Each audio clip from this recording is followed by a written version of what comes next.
My name is Lysander Holt, and at 34, I thought I had built something solid in Savannah, Georgia. I'd been working as a marketing consultant for 8 years, carving out a reputation that opened doors across the Southeast. My wife, Serafina, and I lived in a restored Victorian near Forsyth Park, and I genuinely believed we were building a life together. Her brother Cassian ran his own consulting firm downtown, and we'd often collaborate on projects. From the outside, we looked like the perfect professional family. But something had been eating away at me for months. I kept getting sick, not the usual flu or food poisoning. These were episodes that landed me in Memorial Health University Medical Center with symptoms that baffled doctors. Severe nausea, dizziness, heart palpitations that made my chest feel like it might explode. The ER physicians would run blood panels, EKGs, the works. Every time they'd scratch their heads and send me home with discharge papers that essentially said, mystery illness. The timing was what really bothered me. These episodes always seemed to hit right before crucial business meetings.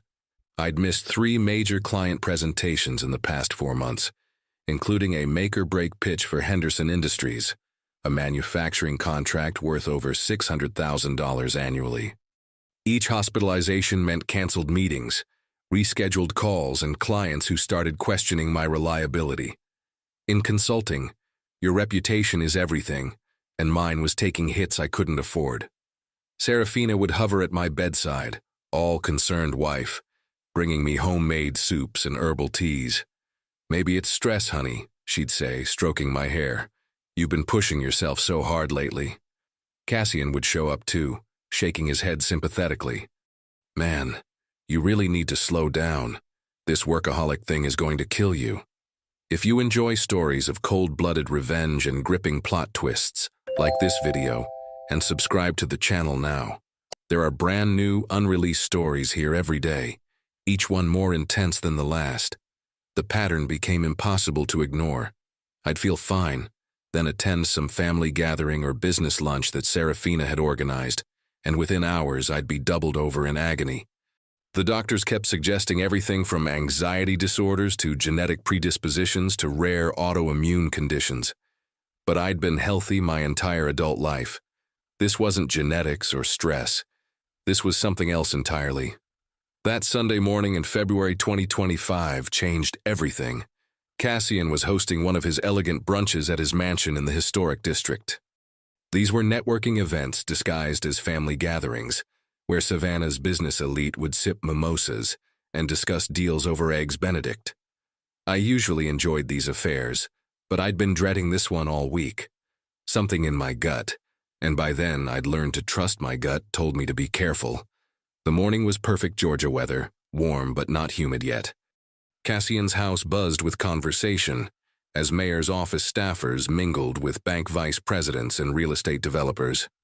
I was discussing a potential partnership with a tourism board executive when Serafina appeared at my elbow, carrying 2 delicate china cups on matching saucers. "Your coffee, darling," she said, handing me one cup with a smile that didn't quite reach her eyes. The aroma hit me immediately. Rich, dark roast, but underneath something else. Something metallic and sharp that made my nostrils flare with warning. I took the cup, nodding my thanks, but every instinct I'd developed in 8 years of reading people and situations was screaming at me. This wasn't paranoia anymore. This was survival. I stood there holding the cup, watching steam rise from the dark liquid while my mind raced through possibilities. The metallic smell was faint but unmistakable, like pennies left in water or blood mixed with copper. In my line of work, you learn to read situations quickly, to trust your instincts when something feels off. This felt very off. Serafina had moved away to chat with the wife of a city councilman, her laugh ringing out across the marble-floored foyer. She seemed relaxed, carefree even, but I noticed she hadn't touched her own coffee yet, despite carrying an identical cup. That detail lodged in my brain like a splinter. The conversation around me continued. Talk of upcoming development projects, the new cruise terminal downtown, someone's vacation house on Tybee Island. I nodded and smiled, playing the part of the engaged guest while calculating my next move. Years of high-stakes client negotiations had taught me the value of patience and strategic thinking. If I was right about what was happening here, I needed proof, not just suspicion. Cassian appeared beside me, his usual confident smile in place. At 36, he'd always been the golden boy of the Ward family. Tall, charismatic, with the kind of easy charm that opened doors in Savannah's old money circles. He'd built his consulting firm by leveraging family connections and inherited trust funds, while I'd clawed my way up through pure competence and relentless work ethic. "How's business, Lysander?" he asked, but his eyes weren't focused on my face. They kept darting to the cup in my hands. "I heard you had to postpone that Henderson Industries presentation again. That's got to be frustrating." The way he said it sent ice through my veins. Not sympathetic, satisfied, like he was enjoying my professional struggles. "Yeah, well, health comes first," I replied, keeping my voice neutral. Though it's interesting how these episodes always seem to hit at the worst possible moments. Something flickered across his expression. Just for a second, but I caught it. Guilt, maybe, or fear. "That's just bad luck," he said quickly. "You should really see a specialist. Maybe someone at Johns Hopkins or Emory. Get to the bottom of whatever's going on." I lifted the cup toward my lips, watching both him and Serafina from the corner of my eye. Her conversation had stopped mid-sentence, and she was staring at me with an intensity that made my skin crawl. Cassian's jaw tightened almost imperceptibly. They were both waiting for something. That's when I made my move. I'd been involved in drama productions in college before switching to business, and some skills never leave you. With the fluid grace of someone simply adjusting their position in a crowded room, I pivoted slightly to my left, using a passing waiter as cover.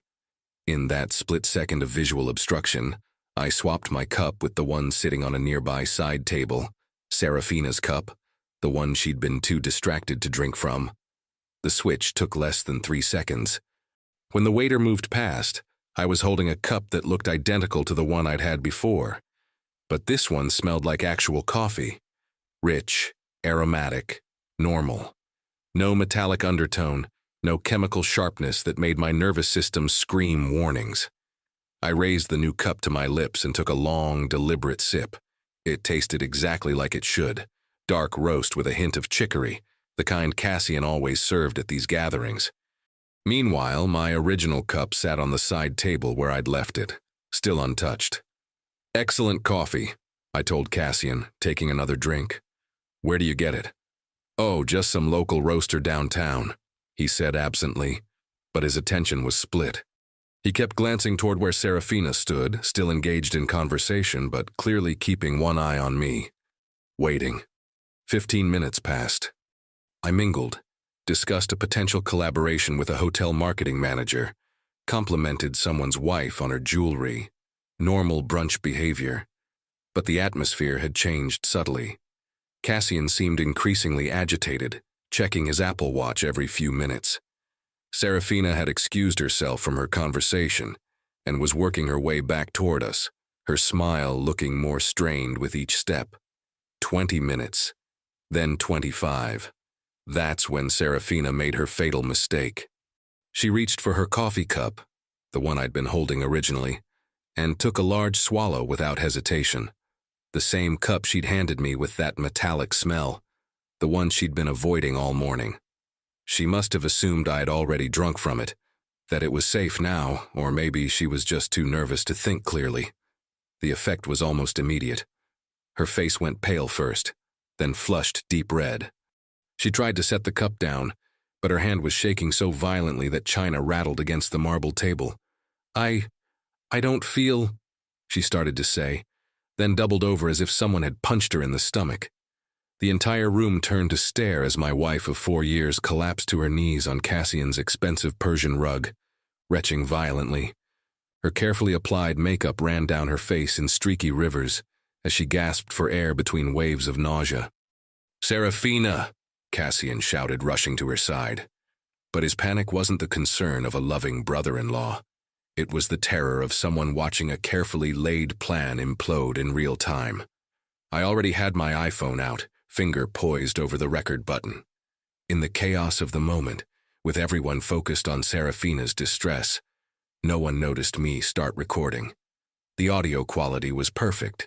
Every gasped word, every panicked exchange between Cassian and my writhing wife. "What did you put in it?" Serafina wheezed, staring up at her brother with wild eyes. You said the dose was—" "Shut up," Cassian hissed, glancing around desperately. Jesus, Sarah, shut up." But she was beyond controlling herself now. Whatever substance they'd been using on me was hitting her system hard, and pain had stripped away her ability to maintain their charade. "The Henderson contract," she gasped between retches.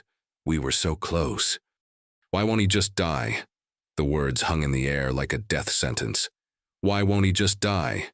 Even through her agony, Serafina seemed to realize what she'd just said. Her eyes found mine across the room, wide with horror at her own confession. But it was too late. My phone had captured every syllable. The other guests were backing away now, unsure whether to help or flee. A woman from the Historical Society was fumbling for her own phone, probably calling 911. The mayor's aide stood frozen by the French doors, champagne flute still in hand. This wasn't the kind of scandal Savannah's elite were equipped to handle. Cassian was on his knees beside Serafina, trying to whisper something in her ear. But she was convulsing now. Her designer dress was soaked with sweat and worse. Whatever they'd been poisoning me with, it was designed to cause maximum suffering. "Call an ambulance," I announced loudly, though someone already had. Then I knelt down beside my wife, my voice calm and measured.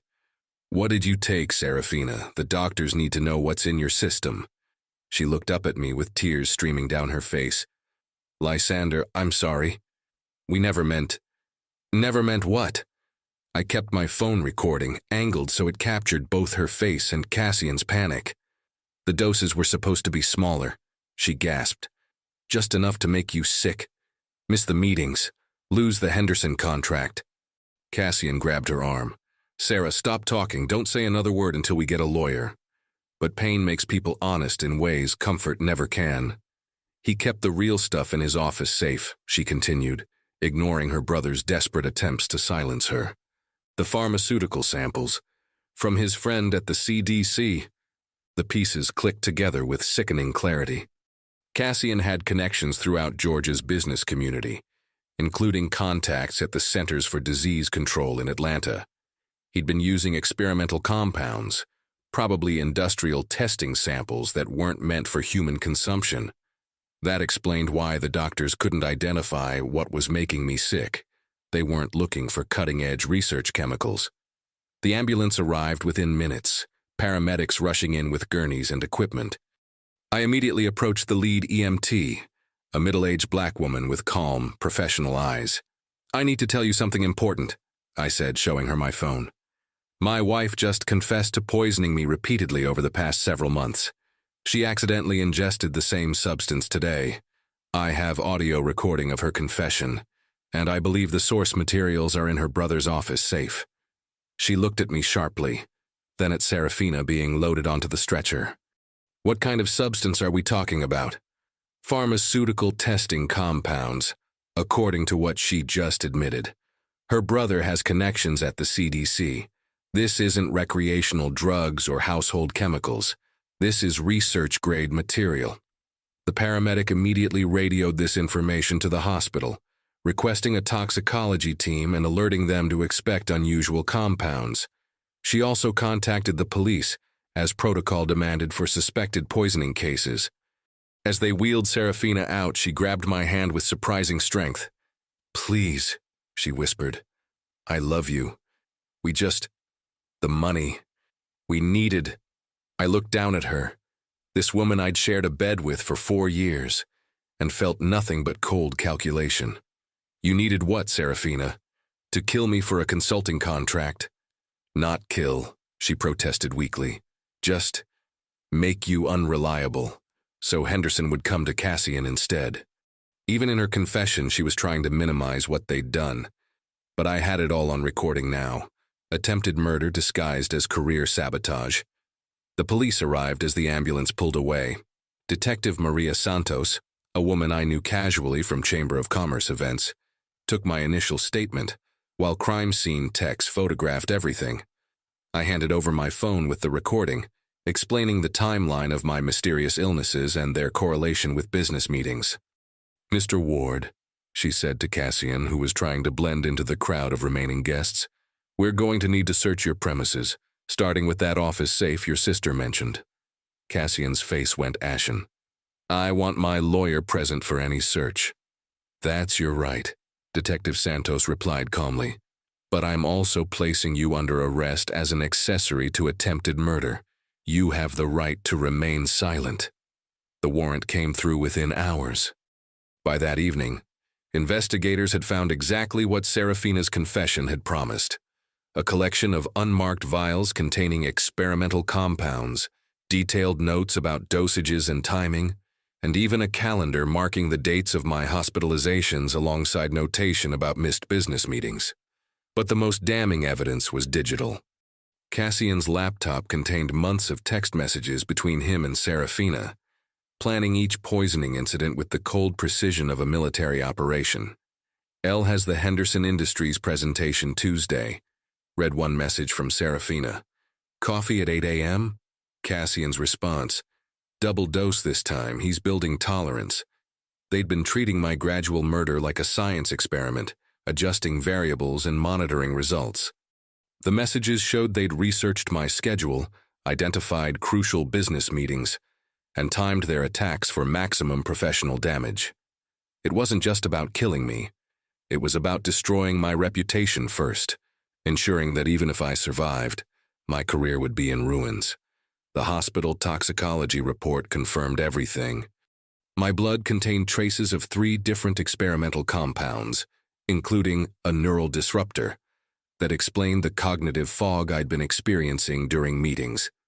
Serafina had received a massive dose of all 3, concentrated enough to cause the violent reaction that exposed their entire scheme. The trial was a media sensation in Savannah. 2 prominent local business figures arrested for the attempted murder of a family member made headlines across Georgia. The evidence was overwhelming. Audio recordings, text messages, physical evidence from the office safe, medical records correlating my hospitalizations with their documented poisoning schedule. Their defense attorney tried to argue that they never intended to kill me, only to make me temporarily ill. But the prosecution brought in expert witnesses who testified that the compounds found in Cassian's safe were potentially lethal in the doses they'd been administering. One toxicologist testified that I was likely weeks away from permanent organ damage or death. The jury deliberated for less than 3 hours, guilty on all counts: attempted murder in the first degree, conspiracy to commit murder, assault with a deadly weapon, and criminal conspiracy. The judge sentenced them each to 25 years in federal prison without possibility of parole for 15 years. As they were led away in handcuffs, Serafina looked back at me one last time. I met her gaze with the same calm expression I'd worn throughout the entire ordeal. She'd tried to poison me slowly, professionally, systematically. I'd responded by letting the truth poison her instead. 3 months later, in May 2025, I received an unexpected call. Robert Henderson, CEO of Henderson Industries, had been following the case in the business news. "Mr. Holt," he said, his voice warm but professional, "I've been thinking about that presentation you missed. Would you be interested in rescheduling?"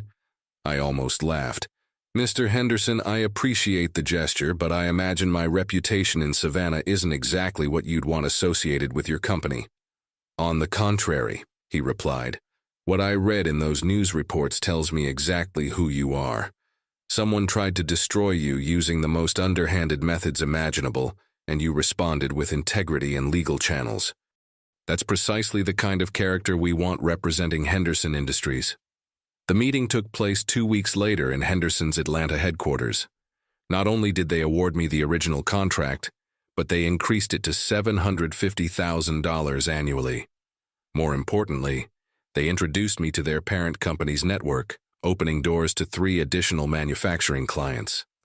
By July, my consulting firm had expanded to handle marketing for 5 companies with combined annual billings reaching $1.8 million. I moved my office to a renovated space in Savannah's downtown business district, hired 2 junior associates, and began turning away potential clients, a luxury I'd never imagined 6 months earlier. The personal cost had been significant. My marriage was over, obviously, and the Victorian house near Forsyth Park held too many toxic memories. I sold it and moved to a modern loft downtown, creating physical distance from the past. Some friendships didn't survive the scandal, though I learned to value quality over quantity in relationships. But perhaps the most unexpected outcome was an invitation to speak at business conferences about crisis management and maintaining integrity under pressure. My first presentation was at the Coastal Georgia Business Summit in August, where I talked about recognizing warning signs and trusting professional instincts. The audience response was overwhelmingly positive. Afterward, Patricia Coleman from the Georgia Chamber of Commerce approached me. "Lysander, would you consider being our keynote speaker for the annual Savannah Business Leaders Conference? Your story illustrates something important about resilience and character that our members need to hear." I accepted, understanding that sharing my experience could help other business professionals recognize similar threats. The conference was scheduled for early fall, giving me time to craft a presentation that would be educational rather than sensational. On a warm evening in late August, I sat on my loft's balcony overlooking the Savannah River, reviewing my notes for the upcoming keynote. My phone buzzed with a text from one of my new clients, confirming details for a major product launch campaign worth over $200,000. The mathematics of justice had played out in ways I couldn't have predicted. Serafina and Cassian had tried to steal a $600,000 contract by destroying my health and reputation. Instead, their actions ultimately led to business opportunities worth nearly $2 million annually.